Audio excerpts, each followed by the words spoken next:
नमस्कार प्रेक्षक हो, आचार्य 90 FM मध्ये मी तेजस्विनी आपलं मनपूर्वक स्वागत करते. वाचू आनंदे सदरात आपण सगळ्या मान्यवरांना बोलवलेलं आहे आणि मला वाटतं बरेचसे आपला मित्रपरिवार फार मोठा आहे. बरेचसे आपले प्रेक्षक, आपले श्रोते या सगळ्यांना ओळखत असतील.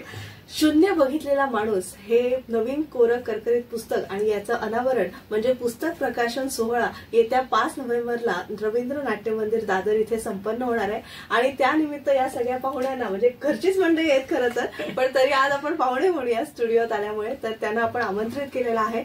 शेफ माझ्यासोबत आहे, शेफ तुषार प्रीती देशमुख. नमस्कार. आणि जयश्री देसाई लेखिका या पुस्तकाच्या, तुमचंही मनपूर्वक स्वागत. आणि अभिजित जोशी दादर फॅमिली स्टोर्सचे मालक आपल्या सोबत आहेत. तर तुम्हा सगळ्यांचं मनपूर्वक स्वागत करते. आणि अर्थातच पुस्तक प्रकाशनाची उत्सुकता तर आहेच, पण थोडं पडद्यामागची गोष्ट असं आपण म्हणूया, तर पुस्तकामागची गोष्ट आम्हाला आज थोडी जाणून घ्यायची आहे. तर अर्थातच तुषारदादापासून सुरुवात करते. तुषारदादा, पुस्तक लिहावं, कारण आज आपण पाहतो सगळं डिजिटलायझेशनचा युग आहे, मुलांची फार कमी वाचनाकडे वळतात. तरी सुद्धा आपण मगाशी जयश्रीताई आणि मी बोलत होतो की 40 नंतरची जी पिढी आहे ती सगळी पुस्तकामध्ये किंवा दिवाळी अंकांचा आस्वाद घेते, पण तरुणांपर्यंत हे पुस्तक पोहोचण्यासाठी पुस्तक माध्यम हे का निवडलंस, त्याविषयी थोडंसं. मुळात मला माझ्या आयुष्यावरती पुस्तक हे माझ्या 35व्या वर्षात तयार करायचं होतं. आणि माझा हाच विश्वास होता की पुस्तक का असलं पाहिजे. तर मी जेव्हा लहान वयामध्ये कोणतरी एखादं इन्स्पिरेशन मॉडेल माझ्या समोर ठेवायचो, तेव्हा त्यांच्याबद्दलच्या स्टोरीज आपण ऐकतो. जेव्हा ती कहाणी ऐकतो तेव्हा आपण काय म्हणतो की वयाच्या 60 नंतर आपण त्यांच्याबद्दल ऐकतो आणि मग असं वाटतं की अरे यांनी लहान वयात काय केलं असेल, त्यांनी त्या वयात का नाही पुस्तक काढलं.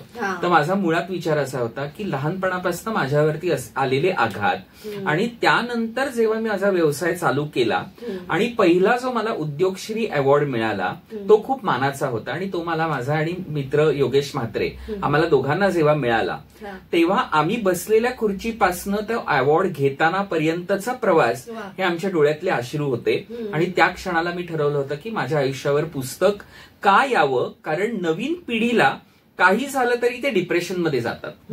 So what is the exactly meaning of depression. तर डिप्रेशन हे नक्कीच प्रत्येकाला आयुष्यात असतं, पण ते किती कशा पद्धतीने हाताळलं पाहिजे त्या दृष्टीने मला असं वाटलं की माझ्यावरती जर मी माझे अनुभव लिहिले तर मला असं वाटतं की 1% जरी या तरुण पिढीने घेतला तर नक्कीच त्यांना त्याचा आनंद मिळेल किंवा त्यांना त्याच्यातनं कळेल की आपल्याच वयातला व्यक्ती आपल्याला सांगतोय.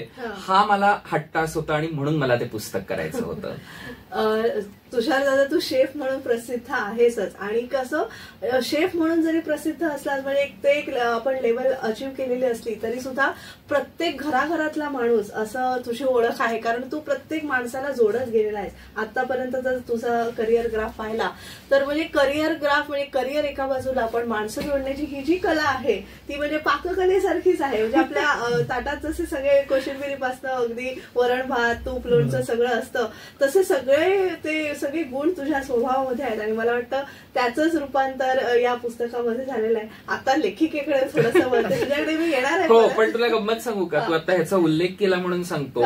मी त्या ताटामधला फक्त भात आहे, भाताची मूद आहे. जेव्हा त्या भाताच्या मुदीवरती वरण पडतं तेव्हा त्याला रंगरूप येतं, आणि जेव्हा त्याच्यावर तुपाची धार येते तेव्हा त्याला स्वाद येतो. आणि म्हणूनच मला असं वाटतं की आता जे सगळे आहेत आणि जे प्रेक्षक आहेत ते वरण आणि तीच तुपाची धार आहे म्हणून मला अर्थ आहे असं मला वाटतं. खूप छान. अर्थात आता लेखिकेकडे वळते. जयश्रीताई, तुम्ही बरीच वर्ष म्हणजे पत्रकारिता केलेली आहे आणि मैत्रेयचं संपादन तुम्ही केलेलं आहे, आणि बरीचशी म्हणजे मला मगाशी बोलताना त्यांनी सांगितलं की 20 पुस्तकं झालेली आहेत आणि 21वं हे पुस्तक आहे. तर 20 पुस्तकं एका बाजूला आणि तुषारदादाचं पुस्तक एका बाजूला, काय सांगा. खूप वेगळा अनुभव होता. एक तर मी तुषारला ओळखत होते, पण आमची तोंड ओळख होती. जसं पत्रकारितेत आपल्या खूप साऱ्या ओळखी होतात तितपतच होती. त्याच्या माझ्या बऱ्याच मैत्रिणी कॉमन आहेत, त्यामुळे कुठेही भेटलो आणि त्याचा माणसं जोडायचा स्वभाव, त्यामुळे असं कधी तो परका नाही वाटला. पण जेव्हा हे पुस्तकाचं प्रपोजल माझ्याकडे आलं आणि मला सुरुवातीला काहीच याच्याबद्दल माहित नव्हतं, त्यामुळे तो काकी काकी असा उल्लेख पहिल्या मीटिंगमध्ये करत होता आणि मी असं विचार करत होते काकी म्हणजे कोण, याची सख्खी काकी असेल का शेजारची काकी.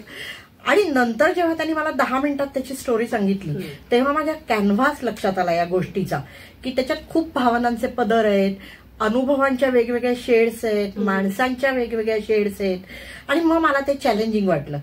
आणि त्यांनी जे सोचलंय आयुष्यभर, मी कुणाच्याही वाट्याला येऊ नये असं आयुष्य त्याच्या वाट्याला आलेलं आहे, तरी तो हसतमुख आहे, तरी तो माणसं जोडू शकतो, तरी त्याचा माणसातल्या चांगुलपणावर विश्वास आहे, तरी तो कडवड झालेला नाही. ह्या सगळ्या क्वालिटीज मला खूप आवडल्या. एक तर हे जे प्रपोजल आणलं ते इंडिया प्रिंटिंग प्रेसचे आनंद लिमये सर त्यांनी माझ्याकडे आणलं.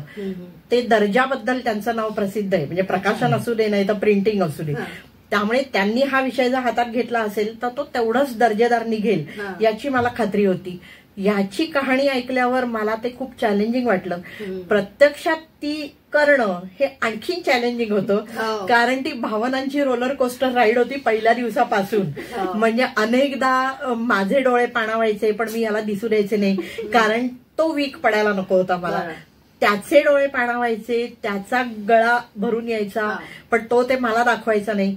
पण शेवटच्या क्षणी मात्र एकदा तो खूप रडला आणि मी म्हटलं की फार छान झालं, तू रड जेवढं तुला रडायचंय. कारण आपलं आयुष्य आपण ना असं पत्त्यासारखं लोकांना दाखवत नाही सारखं फिरत. आपल्या मनात ते पुरुष माणूस रडत नाही, आपल्या मनात ते दबलेलं राहतं. पण ते हिलिंगच्या दृष्टीने सुद्धा हे पुस्तक त्याच्यासाठी सुद्धा उपयोगी पडेल असं मला वाटलं. आणि जसं तो म्हणला की लोकांना इन्स्पिरेशन, आपल्याला माहिती आहे की जुन्या जमान्यातले सगळ्या इन्स्पिरेशनल स्टोरीज आपण वाचलेल्या आहेत, पण आज आपल्यामध्ये राहणारा, आपल्या बरोबर वावरणारा तो मुलगा एवढं सोसून एवढं करू शकतो. शून्य आर्थिक पाठबळ असताना 3 बिझनेसेस उभे करायला तो त्याच्या मित्राच्या बरोबरीने यशस्वी होतो. ह्या सगळ्याच गोष्टी, किंवा एकटा असून तो देशद्रोह्यांविरुद्ध लढा देऊ शकतो, हे सगळंच आजच्या पिढीला इन्स्पिरेशनल आहे. म्हणजे माझा मुलगा आहे 27 वर्षाचा. जेव्हा हे आम्ही बोलत होतो तेव्हा सॅमल्टेनियसली मी घरी पण त्याचं लाईव्ह टेलिकास्ट होत होतं की तुषार मी असं सांगितलं. तो पण एवढा इन्स्पायर झाला याची कहाणी ऐकून. म्हणजे मला असं वाटतं की ही जर योग्य फॉर्मॅटमध्ये लोकांपर्यंत पोहोचली तर लोक इन्स्पायर होतात. तू म्हणलीस ते अगदी बरोबर आहे की आजकालची तरुण मुलं वाचत नाही, पण आपल्यातलाच कोणीतरी असं काही करू शकतो हे जेव्हा त्यांना कळेल तेव्हा कदाचित ते वाचनाकडे सुद्धा वळतील अशी मला आशा आहे. त्यामुळे बघूया. नक्की. अभिजित सर परत मी येणार जयश्री तुमच्याकडे, पण अभिजित सरांकडे ते पहिल्या ब्रेकच्या आधी थोडंसं सगळ्यांचं तोंड ओळख होऊ दे. अभिजित सर व्यावसायिक आहात तुम्ही, आणि व्यावसायिक असून सुद्धा एक कवी मन म्हणा किंवा एक रसिक श्रोता म्हणून तुम्ही, आणि एक फॅमिली मेंबर म्हणून पुस्तकाकडे तुम्ही विश्लेषण द्यायचं नाहीये, पण एक थर्ड पार्टी किंवा एम्पायर म्हणून तुम्ही या पुस्तकाबद्दल काय सांगाल? थोडक्यात सांगायचं तर मी भाग्यवान आहे की अशा प्रकारची साहित्यकृती आपल्याला सगळ्यात प्रथम जगासमोर यायच्या अगोदर लेखिका आणि ज्याच्यावर केलं त्यानंतर आपण वाचायला मिळतंय. आणि त्याच्यावर आज विश्लेषण द्यायची पण वेळ माझ्यावर येते पहिल्यांदाच, त्याचा मला अभिमान आहे. आणि सोपं सांगायचं तर पहिलं जेव्हा आम्ही प्रकरण चालू केलं त्यानंतर शेवटच्या वेळीपर्यंत कुठेही थांबावंसं वाटलं नाही की जो तुषार आम्ही रोज बघतोय आणि ह्याच्यात जो तुषार आहे तो तोच आहे का, हा प्रश्न अनेकदा पडला आम्हाला. आणि अशी छोटीशी आठवण सांगायची म्हणजे काही शेवटची सदर आमची चालू होती आणि आम्ही त्याचं मोठ्यानेच वाचन करत होतो की कुठे काही अडतंय नाही अडतंय किंवा कसं वाटतंय. तर माझी मुलगी आतमध्ये बसली होती आणि आम्ही कुठेतरी एका पॉइंटला पाणी प्यायला म्हणा किंवा काहीतरी डिस्कस करायला आम्ही थांबलो, तर आतनं मला आवाज आला, बाबा थांबू नका, चालू ठेवा. ही म्हणजे अतिशय चांगले त्याला म्हणजे बक्षीस आहे या पुस्तकात, बक्षीस आहे. आणि थोडक्यात सांगायचं तर नुसतं रोमांचकारी किंवा अरे बापरे काय केलं यांनी असं नाही, सत्य परिस्थिती आहे, कुठलाच दिखावा नाहीये. आणि जयश्रीने ज्या प्रकारे शब्दांकन केलं की कुठे असं बोजड वाक्य नाही, म्हणजे काही काही ठिकाणी आत्ताही मला काटा येतोय, काही काही ठिकाणी अशी इतकी सुंदर वाक्य त्याचे एंड झालेले आहेत. म्हणजे विकत घेऊन वाचा असं पुस्तक आहे, अजिबात अपेक्षा ठेवू नका. कारण मी व्यावसायिक म्हणून सांगू शकतो, कारण व्यवसाय रोलिंग झालंच पाहिजे आणि विकत घेता तर त्याची किंमत असते, ते प्रत्येक माणसापर्यंत हे पोहोचावं असं पुस्तक आहे. वा, नक्कीच. एक छोटीशी विश्रांती घेऊया आणि वाचू आनंद या सदरात आज आपण शून्य बघितलेला माणूस शेफ तुषार प्रीती देशमुख यांचं हे पुस्तक आहे, त्याविषयी अधिकाधिक बोलणार आहोत. तुम्ही पाहत राहा आचार्य 90 FM yo on radio. Acharya 90 FM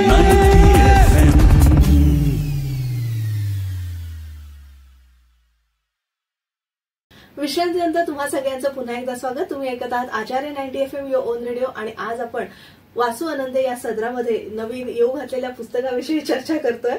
शून्य बघितलेला माणूस या पुस्तकाचा प्रकाशन सोहळा येत्या 5 नोव्हेंबरला सकाळी 11 ते 2 या वेळेमध्ये रवींद्र नाट्य मंदिर दादर इथे संपन्न होणार आहे. आणि या शून्य बघितलेला माणूस कोण आहे तर डॉक्टर म्हणजे शेफ तुषार प्रीती देशमुख हे स्वतः आहेत. आणि त्याच्या पुस्तकाच्या लेखिका आहेत जयश्री देसाई आणि आपल्या सोबत आहेत अभिजित जोशी वाचक म्हणून. तर आता परत लेखिकेकडे वळते की बरीचशी म्हणजे जसा जर जो त्यांचा जीवनाचा जर प्रवास पाहिला तर त्यात बरीच प्रकरणं आहेत.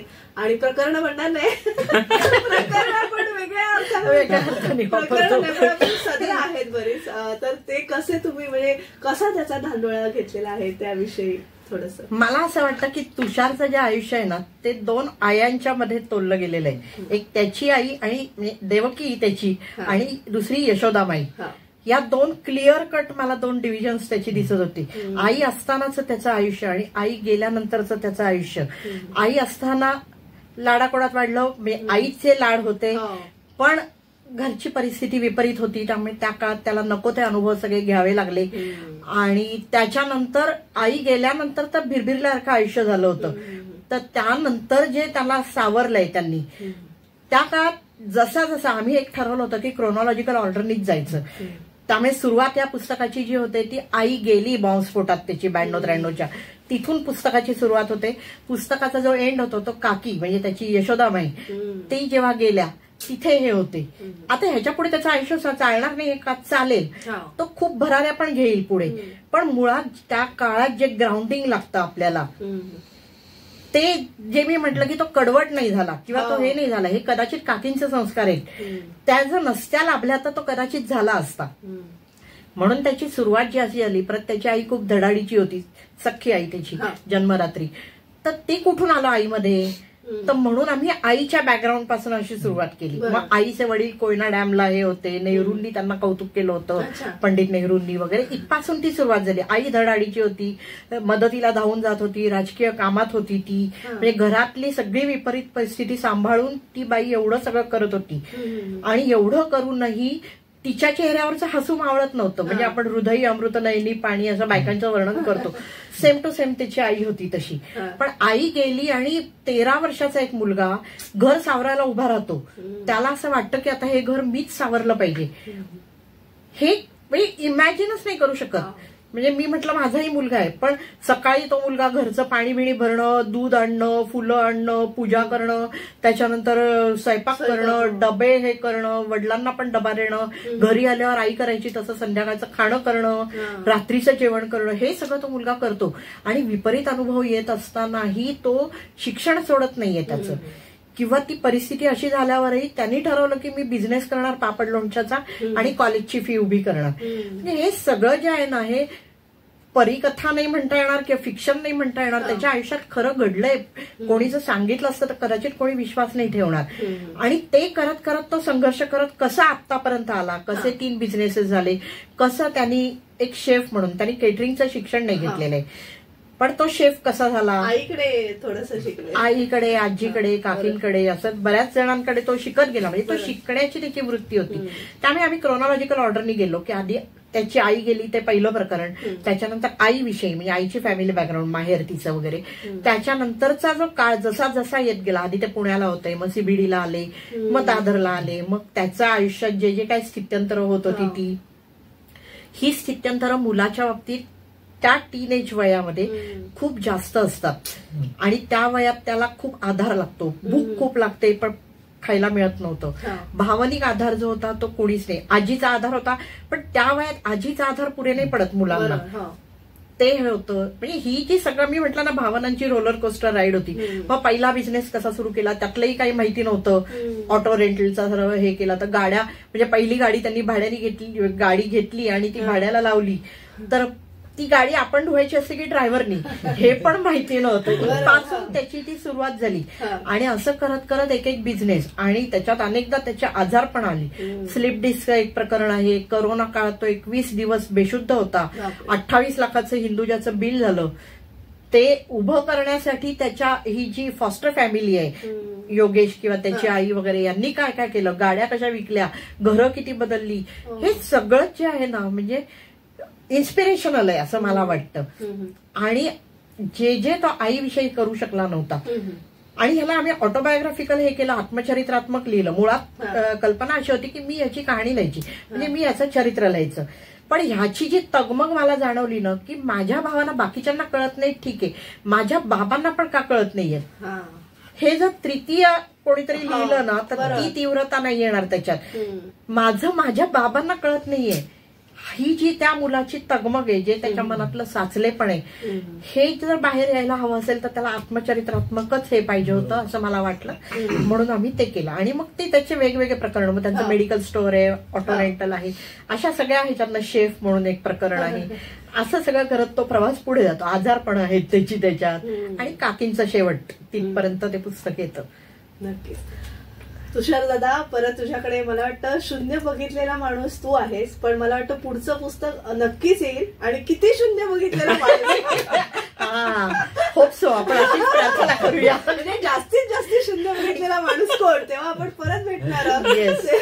तर तुला कसं वाटतं पुस्तक वाचून, तुला सॅटिस्फाईड आहे की? हो, मला खूप आनंद वाटतो. ह्याचं कारणच असं आहे ना की 9 वर्षापूर्वी हे पुस्तक खरं तर माझं होणार होतं, आणि ते काही गोष्टींनी नाही घडलं.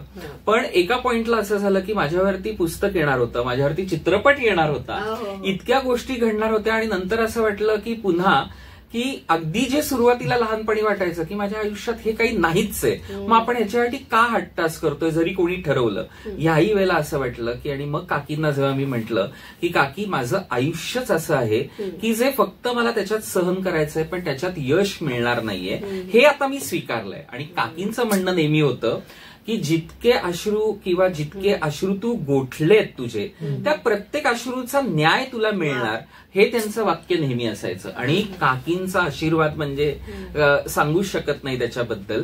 आणि त्यातून महत्वाची म्हणजे माझ्या मित्राची साथ. कारण योगेश म्हात्रे हा मित्र जर माझ्या आयुष्यात मला लाभलाच नसता तर मला असं वाटतं हे पुस्तकच घडू शकलं नसतं. त्यामुळे त्याच्याबद्दलचं घडू शकला नसतं. हो, म्हणजे मीच घडू शकलो नसतो. हो, म्हणजे हे खरं आहे की त्या कारण ते वयच तसं होतं की आत्महत्येचे प्रयत्न, आणि मग त्याच्यामध्ये त्याची साथ नसती तर नक्कीच आज मी नसतो. पण या सगळ्यामध्ये जेव्हा 2020ला आम्ही ठरवलं की ह्याच्या पुढे पुस्तक, चित्रपट, माझ्यावरती कोणती गोष्ट ही इथेच थांबली असं जेव्हा सांगितलं, तेव्हा काकींचं मला वाक्य आजही आठवतं, तू जेव्हा सगळं थांबवलंयस ना तेव्हा पुन्हा सगळं चालू होणार आहे.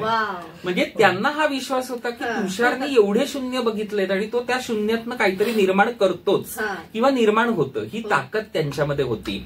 आणि ह्या सगळ्यामध्ये काकींचा शेवटचा जे वर्ष होतं आजारपणाचं, तेव्हा मला आजही आठवतंय की 2025 डिसेंबरला त्या महिन्यामध्ये त्यांनी स्वतःहून जेव्हा हॉस्पिटलमध्ये असताना मला सांगितलं, तुषार आता ती वेळ आलीये जेव्हा तुझ्यावर पुस्तकही होणार आहे, तुझ्यावर राहिलेला चित्रपटही होणार आहे, आणि तुझा राजकीय जो राहिलेला आहे तो प्रवेशही होणार आहे. ह्या 3 गोष्टींचा जो आशीर्वाद त्यांनी दिला, मला असं वाटतं ते गेल्यानंतर आज 7 महिन्यात पुस्तक येत आहे. त्यामुळे त्यांचे आशीर्वाद माझ्या पाठीशी काय आहेत. आणि आजही प्रत्येक फायनान्शियल आम्ही एवढ्या संकटांमधनं पुढे येत असताना योगेशनी दिलेली साथ कशी असते. त्यामुळे मला असं वाटतं की हे पुस्तक महत्वाचं ह्याचसाठी होतं की मला माझं आयुष्य उलगडायचं कारणच हे आहे की आत्ताच्या पिढीला आपण सांगितल्याशिवाय कळणार नाही. आणि मी जर देवाने माझ्यावर एवढी संकट आणलीयत आणि त्या संकटांवरती मला ती व्यक्ती समोर निर्माण केलीये, कारण असंख्य व्यक्ती माझ्या आयुष्यात आल्या की ज्यांनी मला अगदी म्हणतात ना की असं उचलून मला बाजूला ठेवलंय. त्यामुळे त्यांची साथ नसते तर मी आज नसतो. त्यामुळे त्यांचे उल्लेख होणं महत्वाचं होतं. ह्या पिढीला हे होणं गरजेचं होतं, म्हणून हे पुस्तक. वा, आणि त्याचं शीर्षकही किती छान आहे, समर्पक आहे. हे वाक्य त्याचं आहे. बोलता बोलता मला असं सांगत होता, मी खूप शून्य बघितलंय आणि शून्य बघतो आपण तेव्हा असं वाटतं संपलं आता सगळं वगैरे. तिथून त्यांनी ती भरारी घेतलीय म्हणून. आणि मी हे हेडिंग ह्याच्यासाठी ठेवलं की लोकांना पहिलं शून्य जर अनुभवाला आलं ना तर लोक खचतात. करोना काळात लोकांनी आत्महत्या केल्या, स्वतःच्याच घरात 4 भिंतीत असून आणि कामकाज चालू असून लोकांनी आत्महत्या केल्या. म्हणजे लोक नाही पचवू शकत ते शून्य, म्हणून ते शून्य बघितलेला माणूस. परत अभिजित सर तुमच्याकडे येते की बिझनेसमॅन आहात, सो आता ह्या पुस्तकाचं मार्केटिंगचं काही तुम्ही व्हिज्युअलाइज वगैरे असं काही, म्हणजे प्रकाशक तर आहेतच, पण काही नवीन आपण टिप्स म्हणजे काही डिजिटल म्हणजे ऑडिओ बुक्स करू शकतो किंवा असं काही तुमच्या काही संकल्पना आहेत? त्याच्याकडे यायच्या आधी माझे काही 2 मुद्दे राहिले होते ते की त्याचं जे पूर्ण हे पुस्तक आहे किंवा त्याचं जे आयुष्य आहे हे आई या शब्दाभोवती पूर्ण फिरलेलं आहे. त्यातली एक आई त्याची जी जन्मदात्री ही, त्यातली पहिली आई हा त्याचा आत्मा आहे आणि दुसरी आई त्याचा ईश्वर आहे. सो या दोघींभोवती ते पूर्ण तो जो घडलाय किंवा हे जे पुस्तक घडलंय हे त्या दोघींमुळे घडलेलं आहे. म्हणजे ह्याचं अगदी माझ्या ऍज अ वाचक म्हणून सार म्हणाल तर हे की आपले जे जन्मदात्री किंवा ज्यांनी आपल्याला वाढवलं त्यांचे उपकार का विसरायचे नाहीत. हे नक्की आजकालच्या, म्हणजे मी एवढा मोठा नाहीये वयाने, पण सांगू शकतो की आमच्या पिढीलाही हे प्रेरणादायी आहे की वाचावं. आणि ह्याचा मी परत परत उल्लेख करतोय की त्या दृष्टीने याचं शब्दांकन झालेलं आहे. म्हणजे आता मी काही मोठा वाचक नाहीये, अशी आत्मचरित्र किंवा साहसी कथा हे वाचन माझ्या आवडीचं आहे. सो मी हे ठेवल्यानंतर मला असं वाटलं नाही की अरे आता मी हे पुस्तक आल्यानंतर वाचीन का, तर वाचेन मी, जरी मी पहिलं त्याचं वाचन केलेलं असलं तरी. आता दुसरा मुद्दा राहिला ऍज अ बिझनेसमन म्हणून की याचं मार्केटिंग कसं व्हावं. तर आजकाल आता परत ट्रेंड असा झालाय की लोकांना टँजिबल गोष्टींमध्ये इंटरेस्ट निर्माण झालाय. ई बुक्स वगैरे वाचणारी एक जी काय म्हणतो की तरुण पिढी आहे, पण त्यांनाही आता हे पुस्तक घेतल्यानंतर हा फील, या फीलची जी मजा आहे ना, म्हणजे अजूनही आपण गणपतीच्या मागे एलईडी लावत नाही, आपण मखर बनवतो किंवा मोदकाचं चित्र लावत नाही, किती ते पूजा आली गुरुजी पाहिजेतच. सो म्हणजे माझा असं लोकांना म्हणजे आवाहन राहील किंवा हट्ट राहील की तुम्ही हे विकत घ्या. म्हणजे ती नुसती ती इंडस्ट्री चालावी म्हणून नाही, तर तुम्हाला त्याची किंमत कळली विकत घेतल्यावर की याच्यात काय व्हॅल्यूज आहेत. किंवा एक जयश्री यांनी सांगितलं की तो योगेश जर त्याच्या आयुष्यात आलाच नसता तर हा नसताच, आज इथे आपण कोणीच नसतो. त्याचा रोल म्हणजे मी त्याला डे 1 ला सांगितलं की काकींचा जेवढा रोल आहे तर तू आणि काकी यातला मधला ब्रिज आहे तो आहे, तो जर नसता तर पुढे काहीच घडलं नसतं. म्हणजे हे सांगायला मी खूप लहान आहे, पण ते वाचता वाचता मलाही असं झालं की अरे ह्या माणसाचं कर्तृत्व काय आहे योगेश साई. आणि आजच्या काळात म्हणजे जेव्हा आपण भाऊ भावाला विचारत नाही, एक्झॅक्टली त्या काळात देखील म्हणजे योगेश दादा यांच्या पाठीशी. आणि एका फॅमिलीनी ऍक्सेप्ट करणं, समाजसेवा खूप खूप सावत्र मुलाला ऍक्सेप्ट करतानाच्या त्रास मी याच्या पुस्तकात वाचलेला आहे. म्हणजे जिथे रक्ताचं नातं नाही तिथे तुम्हाला घरचा मेंबर म्हणून ऍक्सेप्ट केलंय, त्यांचे खूप खूप मोठं कार्य आहे याच्यात. आणि मूल स्वीकारणं एखादं आपल्या घरात, ह्याच्यात खूप जबाबदाऱ्या येतात ना त्याच्या जोडीला. म्हणजे नुसतं त्याला खायला प्यायला घालणं एवढ्या पुरता तो प्रश्न नसतो. आणि 4 महिन्याचा आपण अडॉप्ट करतो आणि 25 वर्षाचा मुलगा आपल्या घरात येतो. एक्झॅक्टली. म्हणजे मलाही असं वाटतं की कसं आहे बघ ना की मी आज जोपर्यंत प्रत्येक गोष्टी करत गेलो, कारण माझे अनेक, तू म्हणालीस तसं अनेक प्रकरणं माझी बाहेरची अशी आहेत ना की माझा उपद्व्याप आहेत. म्हणजे माझा जनसमुदाय म्हणा किंवा माझं प्रत्येकाशी अप्रोच म्हणा हा वेगळ्या पद्धतीचा आहे. पण एवढे सगळे उपद्व्याप करताना सुद्धा जे आज तागायत माझे बिझनेस टिकलेत, कारण व्यवसाय सुद्धा अशा एका घडीला आला होता की आता तो बंद करावा लागणार. सगळं आमचं संपलं इतक्या लेवलला आलं, पण मला असं वाटतं की ते निव्वळ योगेशच्या इच्छाशक्तीमुळे ते टिकलं. आणि तो फक्त स्वतःचा विचार नाही त्यांनी केला. इथे असंही होऊ शकलं असतं की ठीक आहे आता तुषारला करोना झाला, आता त्यांनी त्याचं बघावं, असा त्यांनी कधीच विचार नाही केला. तर शेवटपर्यंत आज तो मला घेऊन बरोबर जातोय. ह्याच्यामध्ये मला असं वाटतं की ही मैत्री जी आहे ती पण आत्ताच्या तरुण पिढीला मैत्री या शब्दाचं महत्व हे कळणं गरजेचं आहे. आणि ठीक आहे जेव्हा भावंड असतात तेव्हा ठीक आहे किंवा अडॉप्ट केलं ते सगळं झालं, पण जेव्हा तू सेलिब्रिटी झालास की शेफ तुषार प्रीती देशमुख, हे जेव्हा सगळी पेपरमध्ये, सगळ्या टेलिव्हिजन, सगळ्या चॅनल्सवर आणि सेलिब्रिटी टॅग लागल्यावर माणसं म्हणजे कसं लगेच असूया निर्माण होते. म्हणजे सगळ्या आपल्या मित्रपरिवारामध्ये होते तर घरात राहणाऱ्या व्यक्तीबरोबर असं होऊ शकतं. आणि नैसर्गिक स्वभाव आहे तो माणसाचा, तर ते सुद्धा त्यांनी अवॉइड केलं आणि फार प्रेम दिलं. हो, म्हणजे तो तो कधी मला असं वाटत नाही की कोणत्या स्क्रीनवरती यायला तयार होतो किंवा माझ्याबद्दल कोणी बोला. म्हणजे हे पुस्तक करतानाचा मला, मी जयश्रीताईला म्हटलं तर त्याचा विरोध होता. आणि विरोध कोणत्या कारणासाठी? कारण त्याच्यात त्याचं नाव येणार होतं हे त्याला माहिती. म्हणजे हास्यास्पद गोष्ट काय आहे की आपलं नाव येतंय म्हणून एखादी गोष्ट आनंदी होते की अरे तुषार माझ्याबद्दल लिहिणार किंवा आता आणि त्याचं उलट असायचं किंवा काकींचं आमच्याबद्दल कुठे नको, कारण हे आम्ही मनापासून केलेलं. हा जो काही एक पॉइंट आहे खूप महत्वाचा होता आणि तो आला पाहिजे. पेमेंटच्या विरोधात वगैरे यांनी जेव्हा हे केलं धमक्या घरापर्यंत येत होत्या, पण काकींनी म्हणजे त्या आजारी होत्या तरी सुद्धा त्यांनी तसं हे केलं नाही. एंटा म्हणला नाही, ह्याच्या पाठीमागे उभं राहिलं पाहिजे, तू लढ. असं कोण हे करेल? कोणाचा कोण मुलगा आपल्या घरी येतोय, त्याच्या पायी दहशतवाद्यांच्या धमक्या आपल्या घरापर्यंत येत आहे, कोणीही घाबरेल ना. पण त्यांनी डिसोन नाही केलं त्या क्षणी. पण खूप पाठीशी ते कुटुंब खूप पाठीशी उभं राहिलं. आणि वाचताना प्रत्येक ठिकाणी त्याचा प्रत्यय येतो की ह्याला कुठेतरी एकाही पॉइंटला काकींनी असेल, काका असतील, योगेश असेल, त्यांनी कधी त्याला की तुझ्या तू बघ ना तुझं असं कधीच आम्ही तुला एवढी मदत केली, आता तू तुझं पोट असं पण तापात त्याच्या डोक्यावर घडे घातलेले आहेत. करोनाच्या काळात त्या ह्याची ह्याला मांडीवर घेऊन झोपल्या होत्या, म्हणजे याचं डोकं मांडीवर ठेवून. करोनाच्या काळात कोण कोणाला विचारत नव्हतं. म्हणजे मगाशी विषय झाला तसा, तर पुढचं पुस्तक काढताना शून्य मागे टाकून पुढे गेलेला म्हणून असं करायला लागेल. एकावर किती शून्य बघितलेलं. नक्कीच. परत एक छोटीशी विश्रांती घेऊया आणि तिसऱ्या भागात पुन्हा भेटूया. आज आपण वाचू आनंदे सदरामध्ये शून्य बघितलेला माणूस हे डॉक्टर तुषार प्रीती देशमुख यांच्यावर नवीन पुस्तक प्रकाशित होणार आहे, त्या संदर्भात भेटलेलं आहे. तुम्ही पाहत राहा आचार्य 90 FM ऑन रेडिओ.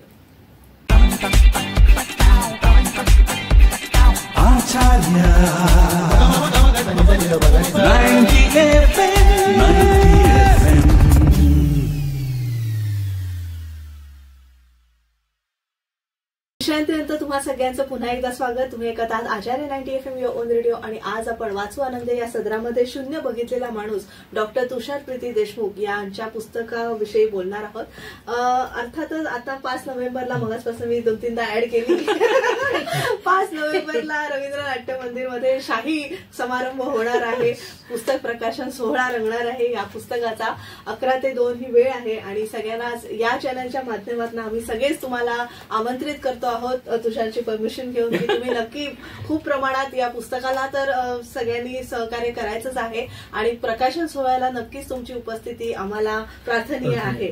तर आता एवढी मित्र परिवार आहे, म्हणजे सगळे तर येणारच आहेत. मला वाटतं तो हॉल, ते ऑडिटोरियम सुद्धा कमी पडेल, एवढी तिथे गर्दी होईल. तर कसा हा मित्र परिवार, म्हणजे हे सुद्धा एक टॅलेंट आहे. मग अशी मी म्हटल्याप्रमाणे माणसं जोडण्याचं एक कसब आहे. पाककलेसारखं तेही तुला छान जमलेलं आहे. तर ते थोडंसं म्हणजे कोण कोण येणार आहे ह्याविषयी सुद्धा उत्सुकता आहे. हो, म्हणजे सर्वात प्रथम मला असं वाटतं की जेव्हा स्वयंपाक करताना मी एखादी फोडणी घालतो तेव्हा त्या प्रत्येक फोडणीचा स्वाद वेगळा असतो किंवा ते स्वर वेगळे असतात. तसंच आयुष्यामध्ये प्रत्येक मित्र जमा करताना तसे त्यांचे वेगवेगळे थॉट्स होते माझ्याबद्दलचे. पण मला एखादी व्यक्ती पटली तर मी आयुष्यभर त्याची साथ देईन, हे माझ्याबद्दलचं माझ्या आईने शिकवलेलं तंत्र होतं. त्यानंतर मला काकींनी एकच सांगितलं होतं की प्रत्येक व्यक्ती आपल्या बाबतीत कधीच वाईट करत नसते, तर तो आपल्यावरती आलेला असा प्रसंग असतो की त्यावेळेला ते वाईट घडतं आणि ते वाईट घडतं म्हणूनच तू यशस्वी घडतोयस. म्हणजे इतकं छान काकी सांगायच्या की डिप्रेशन जेव्हा मलाही यायचं तेव्हा त्यांचा जो मायेचा हात माझ्या डोक्याशी असायचा आणि त्या जेव्हा म्हणायच्या की माझा मुलगा जेवढं माझं ऐकत नाही ना तेवढं तू माझं ऐकतोस, यापेक्षा आनंद मला कोणताच नव्हता. म्हणून मला असं वाटतं की जेव्हा पुस्तक ठरलं तर थँक्स, म्हणजे सर्वात मोठे आभार आहेत आनंद लिमये काकांचे. कारण जेव्हा मी काकींवर खरं पुस्तक लिहिणार होतो काकींच्या नंतर, पण आनंद काकांना जेव्हा फोन केला तेव्हा ज्योती कपेले ताईंशी आणि माझं खरं बोलणं झालं आणि ज्योतिताईंनी सहज सांगितलं तू आनंद काकांशी बोलून तर घे. आणि आनंद काकांशी जेव्हा बोललो तेव्हा आनंद काकांनी सांगितलं मला उद्याच्या उद्या भेट. आणि जेव्हा त्यांना भेटायला गेलो आय वॉज ऍब्सोल्युटली अमेझिंग की त्यांनी सांगितलं माझ्या बकेट लिस्ट मधलं हे पुस्तक होतं आणि ते आज मी यशस्वी करतोय. आणि दुसऱ्या दिवशी लगेच मला जयश्रीताईंना त्यांनी भेटवलं.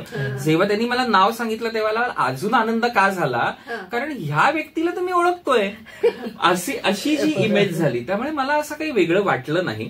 आणि आता ते येऊन ठेपलंय ते कार्यक्रमाची वेळ, कारण अगदी काही दिवसात 2-3 दिवस राहिले. 5 नोव्हेंबरला असं ठरलं. मला मुळात ते 15 डिसेंबरला करायचं होतं, कारण काकींचा वाढदिवस 15 डिसेंबरला असतो. पण दोघींचा, आईचा आणि वाढदिवस कोणती तारीख, मग कोणती पहिली ती पकडायची, म्हणून खरं तर 5 नोव्हेंबरला आज हा कार्यक्रम होतोय, कारण माझ्या आईचा वाढदिवस असतो. आणि ह्या कार्यक्रमाला प्रमुख पाहुणे जे आहेत ते माझ्या आयुष्यात खूप मोठा याकूब मेमनच्या देशद्रोहाबद्दलचा जो मी लढा केला, त्यामध्ये सर्वात मला ज्यांनी मोलाची साथ दिली अशा 3 व्यक्ती आहेत. ते म्हणजे आपले सांस्कृतिक मंत्री, कार्यमंत्री आशिष शेलारजी, सुनील देवधरजी आणि मिनलताई मोहाडीकर. तर यांनी मला काय साथ दिली, हा जर तुम्हाला प्रश्न पडला असेल तर अगदी सोपा आहे, पुस्तक वाचा, त्यामुळे तुम्हाला ते सगळं कळेल. पण प्रत्येकाला हा प्रश्न पडतो. आणि राहिला प्रश्न की माझ्या अनेक राजकीय व्यक्तींबरोबर ओळखी आहेत, माझी मैत्री आहे, त्यांनी मला दिलेली आजपर्यंतची साथ, आणि प्रत्येक मित्र हा जोडत गेला, कुठे कुठे तुटतही गेला. पण आज जरी मला असं वाटतं की ते थोडेसे लांब असले तरी माझ्या मनात ते आजही ते तेवढ्याच जवळ आहेत. आणि महत्वाची गोष्ट अशी की तुम्ही सगळे जेव्हा या कार्यक्रमाला याल ना, तेव्हाच ते आशीर्वाद मला लाभणार आहेत. कारण पहिले आम्ही बुक करणार होतो हॉल, तो 100 लोकांसाठीचा बुक करणार होतो. अभिजित म्हणाला की 100 तर सोड, आम्ही जेव्हा रवींद्रचं नाव घेतलं तेव्हा रवींद्रचा मिनी मी म्हटलं होतं, आणि ह्यांनी सांगितलं की मिनी मध्ये काय होणार. तर आज आम्ही पूर्ण हॉल बुक केलाय. आणि आनंद असा वाटतोय की ज्यांना ज्यांना मी फोन केलेत, खूप ब्लेस्ड आहे मी जयश्रीताईला अगदी आवर्जून फोन करतो, अगं हे येणार आहेत, अगं ते येणार आहेत, आणि मग जयश्रीताई म्हणते अरे वा. मी त्याला म्हटलं आधी पहिलं आमचं ठरलं 2 लाईनी रिझर्व कर, नंतर 5 लाईनी रिझर्व कर, त्यामुळे बाकीच्या. सो मान्यवर जे माझ्यावरती प्रेम करतात, आज ज्यांनी माझा प्रवास अनुभवलाय, ते प्रत्येक व्यक्ती आज तिकडे येणार आहे, त्याचा मला आनंद होतोय. कारण व्यासपीठावरती असलेले हे दिग्गज आहेच, पण प्रत्येक व्यक्ती जी येणार आहे त्या प्रत्येक व्यक्तीने माझ्या आयुष्यात खूप मोठा खारीचा वाटा उचललाय. आणि मला असं वाटतं की त्यांची साथ आहे म्हणून मी आहे, त्यामुळे त्यांचे आशीर्वाद मला मिळतील आणि ते कार्यक्रमाला येतील ह्याची मला 100% खात्री आहे. त्यामुळे तू म्हणालीस तसं की हॉल फुल होणार आहे ह्याची आम्हाला गॅरंटी आहे. आणि कारण रेंजच एवढी आहे, राजकीय नेत्यांपासून ते सेलिब्रिटींपर्यंत, आणि सगळ्या मैत्रिणी, उद्योजक पण करायला हवा.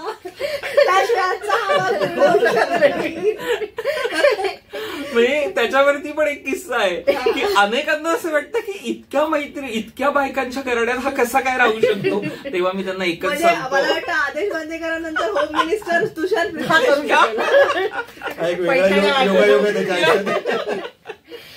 पैठण्या वाटू शकेल, त्यांचाही विचार करायला. नक्कीच. तू काहीतरी म्हणत. हो. आणि मला असं वाटतं की जेव्हा ह्या कार्यक्रमाला प्रत्येक व्यक्ती येईल, कारण 11 ते 1 आपण ह्या 2 तासात हा कार्यक्रम करणार आहोत महत्वाचा, त्याप्रमाणेच तो आम्ही चार्ट लावलेला आहे. सो या 2 तासामध्ये मला माहिती आहे, मला खात्री आहे की प्रत्येकाला माझ्याबद्दल बोलायची इच्छा आहे.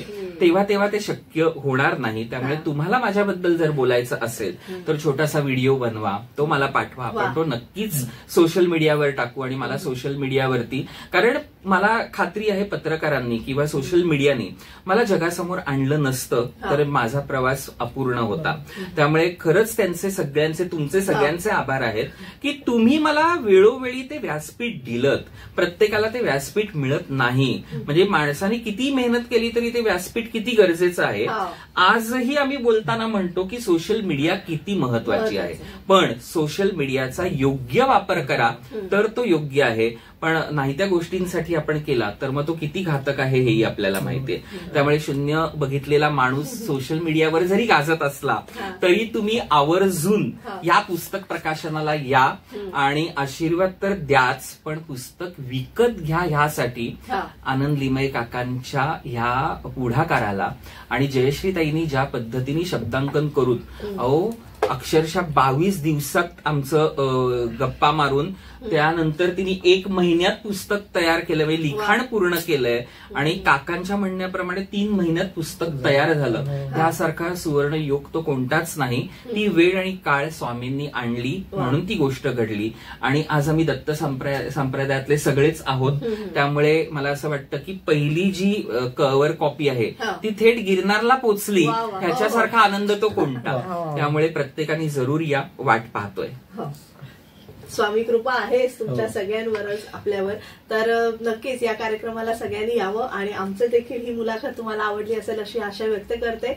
तुम्हाला इथे आल्याबद्दल तुम्हा सगळ्यांचेच आभार. म्हणजे तुषार दादा तुझे, जयश्रीताई तुमचे आणि अभिजित सर तुमचे धन्यवाद. प्रेक्षक हो, आमची ही मुलाखत तुम्ही लवकरच पाहणार आहोत आपल्या आचार्य 90 FM युट्यूब चॅनेलवर आणि आपण रेडिओवर सुद्धा देखील ऐकणार आहोत. आणि पुन्हा एकदा सांगते, 5 नोव्हेंबर 2025 सकाळी 11 ते 1 हा कार्यक्रम शून्य बघितलेला माणूस या पुस्तकाचा प्रकाशन सोहळा रवींद्र नाट्य मंदिर दादर इथे संपन्न होणार आहे. तर वेळ आणि तारीख सगळ्यांनी नोट करून घ्यावी आणि या पुस्तकाला आणि तुषार दादाला खूप खूप प्रेम द्यावं हीच विनंती करते. धन्यवाद. Acharya